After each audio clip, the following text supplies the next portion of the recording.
Жарыстан қашу болып есептеледі.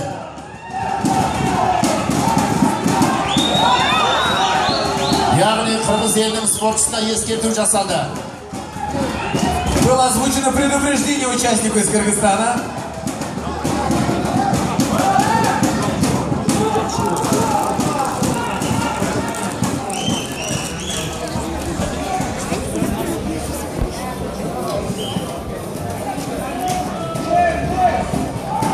Қарыш.